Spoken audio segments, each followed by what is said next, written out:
സ്നേഹം, ദിവ്യസ്നേഹം, സ്നേഹം, ദിവ്യസ്നേഹം. അപ്പോസ്തല പ്രവർത്തികൾ 20-ാം അധ്യായം 19-ാം വാക്യം മുതൽ വായിക്കുകയാണ്. ശ്രദ്ധിക്കുക.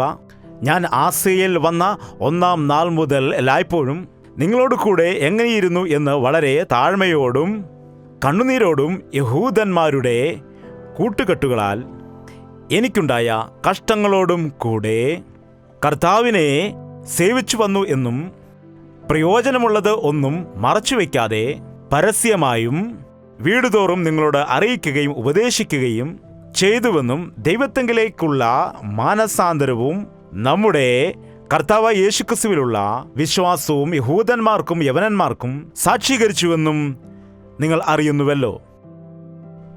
ഈ സാഹചര്യം നോക്കുകയാണെങ്കിൽ വിശുദ്ധനായ പൗലോസ് അനേക സ്ഥലങ്ങളിൽ ശുശ്രൂഷ ചെയ്തുകൊണ്ട് ഒരു സ്ഥലത്തു നിന്നും മറ്റൊരു സ്ഥലത്തേക്ക് പോയിരുന്ന വ്യക്തിയാണ്.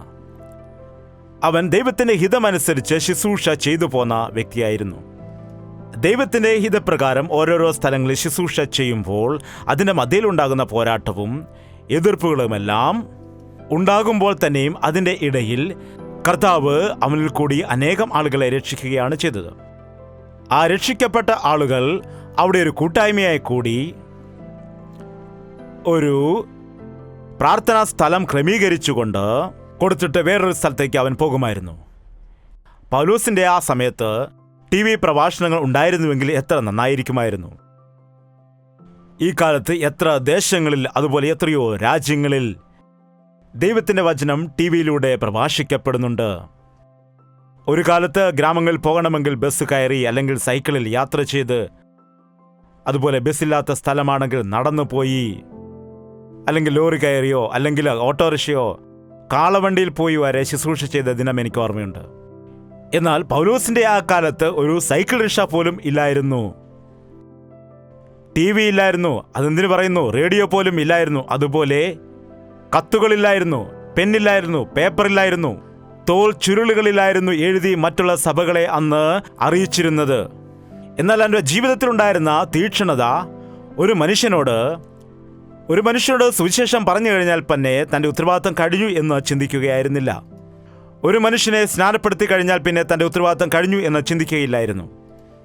ഒരു വ്യക്തിയെ രക്ഷിക്കപ്പെടുത്തിയ ശേഷം അവനെ സകല സത്യത്തിലേക്കും വഴി നടത്തണം, അവനെ പൂർണ്ണമാക്കുവാൻ വേണ്ടി നടത്തണം, അവരെ ശക്തീകരിക്കണം, അവരെ ബലപ്പെടുത്തണം, ക്രിസ്തുവിൻ്റെ സാദൃശ്യത്തിലേക്ക് അവരെ മാറ്റണം, അവരുടെ സംശയങ്ങൾ എല്ലാം തീർത്തു കൊടുക്കണം, അവരെ ആത്മീയമായി ബലപ്പെടുത്തണം, അവരും അനേകം ആത്മാക്കളെ സമ്പാദിക്കുവാൻ തക്കവണ്ണം ബലപ്പെടുവാൻ ഇടയാകണം. അതായിരുന്നു അവൻ്റെ ആഗ്രഹം. ഇവിടെ 3 വർഷം അവൻ ശുശ്രൂഷ ചെയ്തിട്ട് റോമയിലേക്ക് കടന്നു പോകുന്നു.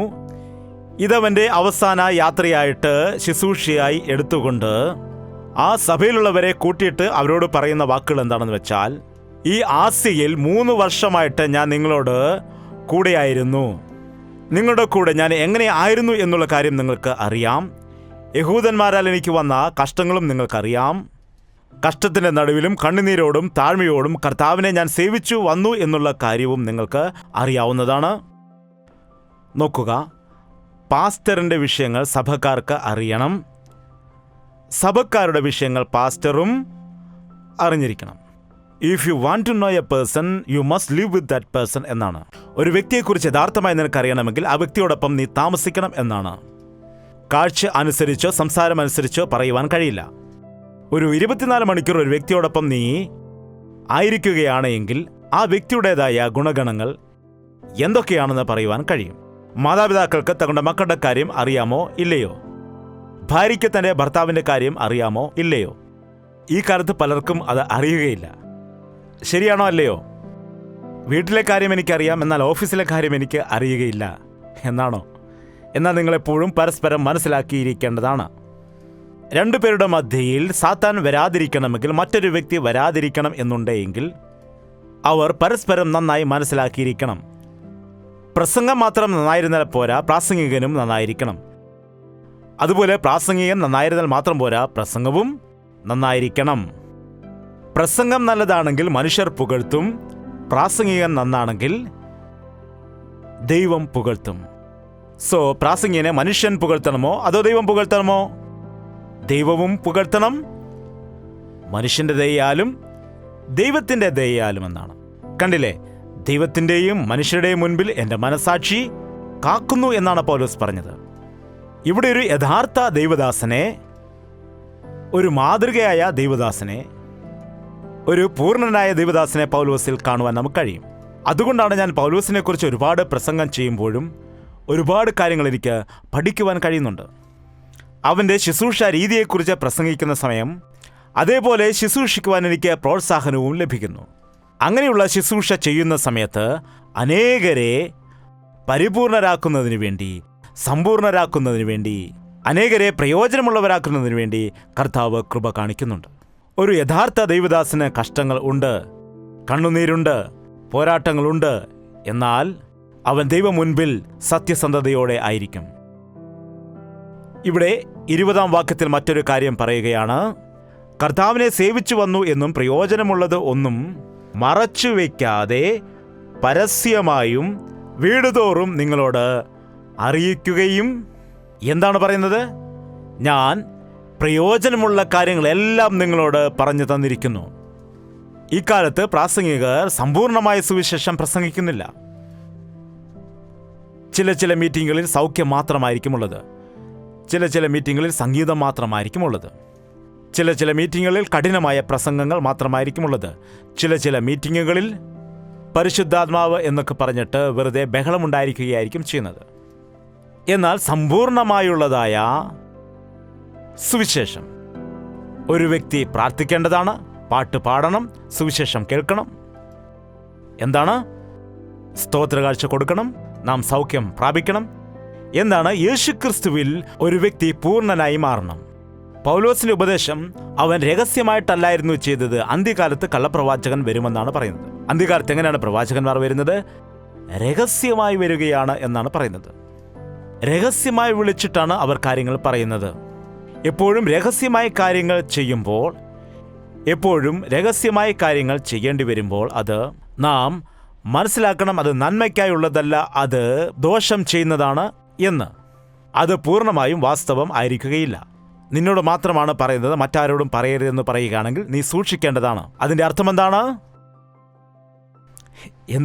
നിന്നോട് മാത്രമാണ് പറയുന്നത്, ആരോടും പറയരുതെന്ന് പറഞ്ഞാൽ അവർ തന്നെ ലാസ്റ്റിൽ പോയി നാട്ടിലെല്ലാവരോടും പറയും.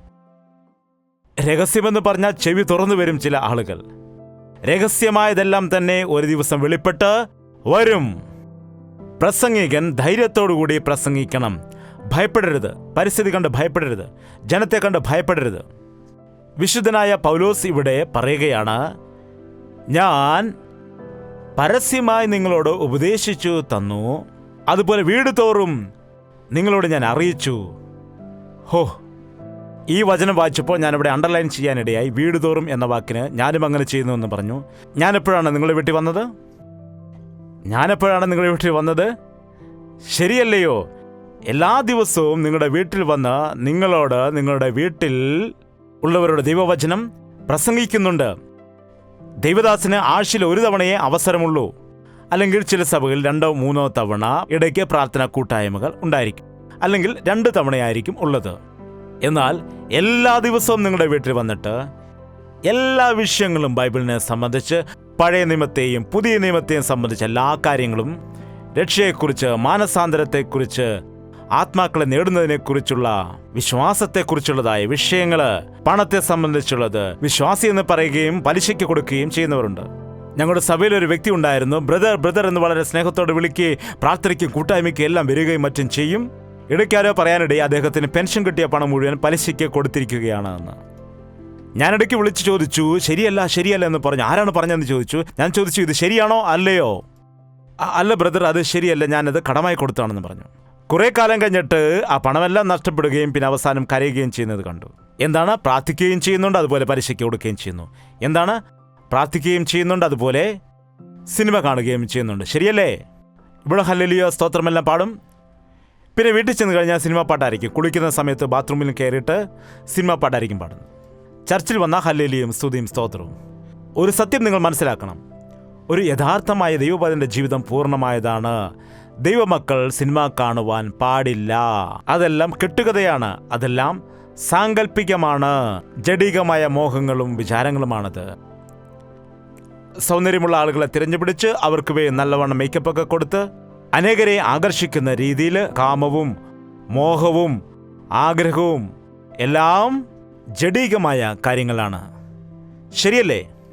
അതുപോലെയുള്ള കഥ, അതുപോലെയുള്ള പാട്ടുകൾ, അല്ലെങ്കിൽ ഒരു വില്ലൻ, അല്ലെങ്കിൽ ഹീറോയിൻസ്, 2-3 ഹീറോയിൻസ്, ശരിയല്ലേ? അതുപോലെ ഫൈറ്റിംഗ് നോക്കുകയാണെങ്കിൽ ഒരാൾ വന്നിട്ട് 10 പേരെ തല്ലുന്നത് കാണാം. അത് സത്യമാണോ സാങ്കല്പികമാണോ? ഏതെങ്കിലും ഒരു പാർക്കിൽ ചെന്നിട്ട് ഒരു ആൺകുട്ടിയും പെൺകുട്ടിയും അർദ്ധനഗ്നമായി വസ്ത്രമൊക്കെ ധരിച്ച് ഡാൻസ് കളിച്ചാൽ ആളുകൾ അത് അംഗീകരിച്ചു കൊടുക്കുമോ? പോലീസുകാർ മറ്റും അത് അംഗീകരിക്കുമോ? പറയൂ. അത് വാസ്തവമല്ല. അത് കാണുന്നതിന് വേണ്ടി എത്രയോ പേർ കഷ്ടപ്പെട്ട പണവുമായിട്ട് അവിടെ ചെന്ന് അത് കാണുന്ന സമയത്ത് സിനിമാക്കാർ കോടീശ്വരന്മാരായി മാറുകയാണ് ചെയ്യുന്നത്. പാവപ്പെട്ട ജനങ്ങൾ ഒന്നുമില്ലാത്തവരായി മാറുന്നു. നിങ്ങൾ ചിന്തിച്ചു നോക്കുക, ഒരു ആത്മീയ ജീവിതത്തിൽ നാം എങ്ങനെയുള്ളവരായിരിക്കണം? നാം എന്തു കാണണം, എന്തു നാം കാണരുത്, എങ്ങനെ നാം പ്രവർത്തിക്കണം, രാവിലെ എഴുന്നേറ്റാൽ എന്തു ചെയ്യണം, കിടക്കാൻ പോകുന്നതിന് മുൻപ് എന്തു ചെയ്യണം, നമ്മുടെ മാതാപിതാക്കളെ നാം എങ്ങനെ സ്നേഹിക്കണം, അവരെ നാം എങ്ങനെ ബഹുമാനിക്കണം, അതുപോലെ നമ്മുടെ ബന്ധുക്കാരോടും മറ്റും നാം എങ്ങനെ പെരുമാറണം, ഇതെല്ലാം സുവിശേഷത്തിൽ ഉൾപ്പെടുന്നതാണ്. ഇതെല്ലാം കൂടുന്നതാണ് വേദപുസ്തകം. ഇതെല്ലാം ചേരുന്നതാണ് സുവിശേഷം. ഒരു ദിവസം കൊണ്ട് നീ രക്ഷിക്കപ്പെടുക, സ്നാനപ്പെടുക എന്ന് പറഞ്ഞാൽ മതിയാകില്ല. സ്നാനപ്പെടുക, നീ സ്വർഗത്തിൽ പോകും എന്ന് പറഞ്ഞാൽ അത് ഒരിക്കലും മതിയാവുകയില്ല. ഒരു നിമിഷം കൊണ്ട് നിനക്ക് മാനസാന്തരപ്പെടുവാൻ കഴിയും, ഒരു നിമിഷം കൊണ്ട് രക്ഷിക്കപ്പെടുവാൻ കഴിയും, ഒരു നിമിഷം കൊണ്ട് നിന്റെ പാപം ക്ഷമിക്കപ്പെടാം. എന്നാൽ നീ വിശുദ്ധീകരിക്കപ്പെട്ട് ക്രിസ്തുവിന്റെ സാദൃശ്യത്തിലേക്ക് നീ മാറണമെങ്കിൽ അത് നിന്റെ ആയുസ് മുഴുവൻ മതിയാവില്ല. ജീവിതകാലം കൊണ്ട് ഓരോ ദിവസം അല്പാൽപ്പം നാം ക്രിസ്തുവിനെ കുറിച്ച് പഠിച്ച് യേശുവിന്റെ ആ സ്വഭാവത്തിലേക്ക് അല്പാൽപ്പമായി നാം കടന്നു വരുന്നു. നമ്മുടെ സ്വഭാവത്തിൽ മാറ്റമുണ്ടാകുന്നു, നമ്മുടെ ശീലത്തിൽ മാറ്റമുണ്ടാകുന്നു, നമ്മുടെ ഇടപാടുകളിൽ മാറ്റമുണ്ടാകുന്നു, സംസാര രീതിയിൽ മാറ്റമുണ്ടാകുന്നു. അങ്ങനെ നമ്മുടെ ജീവിതത്തിൽ ക്രിസ്തുവിന്റെ സാദൃശ്യമുണ്ടാകുന്നു. വചനം അറിഞ്ഞിട്ടും പാപം ചെയ്തവർക്ക് കൂടുതൽ ശിക്ഷയുമെന്നാണ്. അതുകൊണ്ട് ജീവനുള്ള ദൈവത്തിന്റെ കയ്യിൽ വീഴുന്നത് ഭയങ്കരമെന്നാണ് വചനം പറയുന്നത്. എല്ലാം അനുഗ്രഹമാണെന്നാണ് എല്ലാവരും വിശ്വസിക്കുന്നത്. യേശുക്രിസ്തു കരുണയുള്ളവനാണ്, സ്നേഹമുള്ളവനാണ്, ദയയുള്ള ദൈവമാകുന്നു. നമുക്ക് വേണ്ടി നന്മ ചെയ്തവനാണ്. നമ്മെ അവന്റെ രാജ്യത്തിന്റെ അവകാശികളാക്കി മാറ്റിയിരിക്കുന്നു. നമുക്ക് വേണ്ടി പ്രാണൻ നൽകിയിരിക്കുന്നു. നിനക്ക് വേണ്ടി അനേക അത്ഭുത കാര്യങ്ങൾ ചെയ്യുവാൻ കഴിവുള്ള ദൈവം. എന്നാൽ അതേ സമയത്ത് ദൈവത്തിന് വില കൽപ്പിക്കുന്നില്ല എങ്കിൽ, ദൈവത്തിനോട് അനുസരണക്കേട് കാണിക്കുകയാണെങ്കിൽ ദൈവത്തിന് കോപത്തിനിരയായി മാറും. വൈദ്യുതിയെക്കുറിച്ച് നമുക്കറിയാം. അത് നമുക്ക് നല്ലതാണോ അല്ലയോ? പറയൂ. ഇലക്ട്രിസിറ്റി നല്ലതാണോ അല്ലയോ? അത് നമുക്ക് വേണമോ വേണ്ടയോ? ഇലക്ട്രിസിറ്റി കൊണ്ടുള്ള പ്രയോജനങ്ങൾ എന്തൊക്കെയാണ്? ലൈറ്റ് കത്താനിടയാകും, ഫാൻ കറങ്ങാനിടയാകും, കമ്പ്യൂട്ടർ പ്രവർത്തിക്കും, സെൽഫോൺ നമുക്ക് ചാർജ് ചെയ്യണമെങ്കിൽ സെൽഫോൺ പ്രവർത്തിക്കുന്നു, മിക്സി പ്രവർത്തിക്കുന്നു, ഗ്രൈൻഡർ പ്രവർത്തിക്കുന്നു, അതുപോലെ AC പ്രവർത്തിക്കുന്നു. അങ്ങനെ എത്രയോ ഉപകാരങ്ങളാണ്. കറണ്ട് പോവുകയാണെങ്കിൽ നമുക്ക് എത്രമാത്രം ബുദ്ധിമുട്ടാണ്. ഇരുട്ടിൽ നമുക്ക് കൈയും കാലും കെട്ടിയതുപോലെ ആയിരിക്കുന്ന അവസ്ഥയാണ്. വളരെ പ്രയോജനകരമാണ്. അതുകൊണ്ട് കറണ്ടേ എനിക്ക് നിന്നെ വളരെ ഇഷ്ടമാണെന്ന് പറഞ്ഞ് അവിടെ കൈയിട്ടാൽ എന്തു പറ്റും? എന്താണ് സംഭവിക്കുന്നത്? എന്തു പറ്റും? കരിഞ്ഞു പോകാനിടയാകും. ജീവൻ തന്നെ പോകാനിടയാകും. അതാണ് പറയുന്നത്, ജീവനുള്ള ദൈവത്തിന്റെ കയ്യിൽ വീഴുന്നത് ഭയങ്കരമെന്ന്. പരിശുദ്ധനായ സ്നേഹമുള്ള പിതാവേ, എല്ലാവരുടെയും ഹൃദയത്തിലുള്ള വേദന നീ അറിയണമേ. ഏതാവശ്യമായി നിന്റെ സന്നിധിയിൽ വന്നിരിക്കുന്നുവെന്ന് നീ അറിയുന്നവനെ, ഇനിയും രക്ഷിക്കപ്പെടാത്തവരെ നീ രക്ഷിക്കപ്പെടുത്തുമാറാകണമേ. മാനസാന്തരപ്പെടാത്തവരെ നീ മാനസാന്തരപ്പെടുത്തണമേ. മാനസാന്തരപ്പെടുത്തണമെന്ന് പറഞ്ഞുകൊണ്ട് വിശുദ്ധീകരിക്കപ്പെട്ട ജനത്തെ നിന്റെ അടുക്കലേക്ക് കൊണ്ടുവന്ന് നിന്റെ സാദൃശ്യത്തിലേക്ക് അവരെ ദിനംതോറും മാറ്റിയെടുക്കുവാൻ ഞങ്ങളെ എല്ലാവരും നീ സഹായിക്കുമാറാകണമെന്ന് പ്രാർത്ഥിക്കുന്നു. ഞങ്ങളെ ഒരുക്കണമേ കർത്താവേ, ഞങ്ങളെ മെരുക്കിയെടുക്കണമേ. നിനക്ക് പ്രയോജനമുള്ളവരാക്കി ഞങ്ങളെ മാറ്റിയെടുക്കണമേ. നിനക്കിഷ്ടമുള്ള മക്കളായി ഞങ്ങളെ മാറ്റിയെടുക്കണമേ. നീ അത്ഭുതങ്ങൾ ചെയ്യുന്ന ദൈവമാണെന്ന്, മനുഷ്യരുടെ മനസ്സിനെ മാറ്റുന്ന ദൈവമാകുന്നുവെന്ന്, ഹൃദയത്തെ മാറ്റുവാൻ കഴിയുന്ന ഒരേ ഒരു ദൈവമേ ഉള്ളൂ എന്ന് ഞങ്ങൾ വിശ്വസിക്കുന്ന ദൈവമേ, ഞങ്ങളുടെ ജീവിത രീതി മാറ്റിക്കൊണ്ട്, ഞങ്ങളുടെ ആചാരങ്ങളും പദ്ധതിയും മാറ്റിക്കൊണ്ട്, പുറമെയുള്ള ഭക്തിയിൽ മാത്രം ഞങ്ങൾ തൃപ്തിപ്പെടാതെ അന്തരംഗങ്ങളിൽ ശുദ്ധീകരണം പ്രാപിച്ച് നിന്റെ രാജ്യത്തിന്റെ അവകാശികളായി മാറുവാൻ ഞങ്ങളെ ഒരുക്കുവാൻ സഹായിക്കുമാറാകണമേ. യേശുക്രിസ്തുവിന്റെ നാമത്തിൽ അപേക്ഷിക്കുന്നു പിതാവേ. നമ്മുടെ പിതാവായ ദൈവത്തിന്റെ സ്നേഹവും പുത്രനായ യേശുക്രിസ്തുവിന്റെ കൃപയും ആശ്വസിപ്പിച്ച് വഴി നടത്തുന്ന പരിശുദ്ധാത്മാവിന്റെ കൂട്ടായ്മയും സഹവാസവും കൂടി വന്നിരിക്കുന്ന സകലരുടെ മേൽ എല്ലായ്പ്പോഴും ഉണ്ടാകുമാറാകട്ടെ. ആമേൻ, ആമേൻ, ആമേൻ.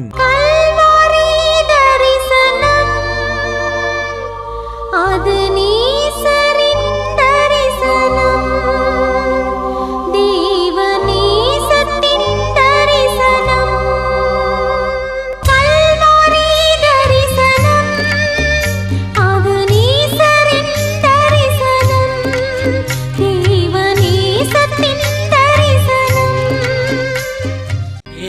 യേശുവേ യേശുവേ യേശുവേ യേശുവേ യേശുവേ യേശുവേ യേശുവേ യേശുവേ